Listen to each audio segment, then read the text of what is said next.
Welcome to the channel about news from around the world. While you subscribe and like it, we're going to start. It seems that the arrangements between Moscow and Ankara have come to an end. Everything that is happening between Russia and Turkey has to be seen through the prism of two very important points. The first point: Turkey has never been and will never be an ally of Russia. It has never stated this and has not taken any action in this regard. The same can be said about Russia's attitude towards Turkey.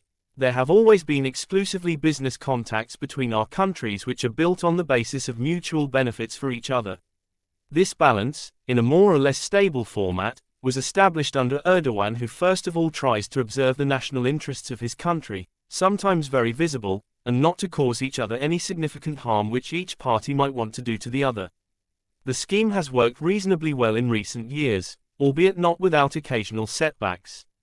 Russia's relations with other countries are in no way aligned with Turkey's relations with those countries. The same can be said about Turkey's relations with third countries. They build them without regard to Russia. The second point is this: the scheme described in the first point is working when each side clearly fulfills its agreements.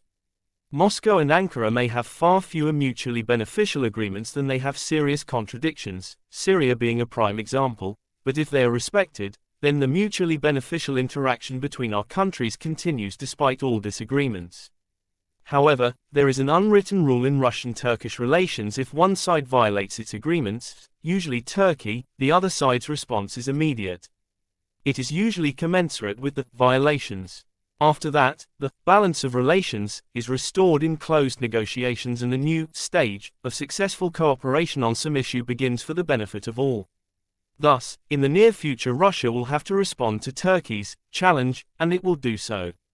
There are very, very many options for our country to respond. And one of the toughest answer options for Turkey is to end the grain deal, because this country is one of the three main beneficiaries under the deal. To date, 30.3 million tons of grain have been transported in 953 ships along the grain corridor. Most of the products have been shipped to China. That said, the same China differs from Turkey in that Ankara has not been very successful in fighting double-digit high inflation for the past 2 years. And that country also has considerable flour milling capacity, and importing Ukrainian grain allows it to process it and export flour, earning it the hard currency the Turkish authorities so desperately need. This is the moment when every cent makes it possible to accumulate a whole dollar. So, don't be too nervous and worried about Turkey's current actions. Most likely something has already been communicated to them through closed channels regarding the same grain deal, and the Turkish authorities have not thought of anything better to do than to fiddle with the extradition of Ukrainians. Thank you for watching. If you're interested, subscribe and leave a comment.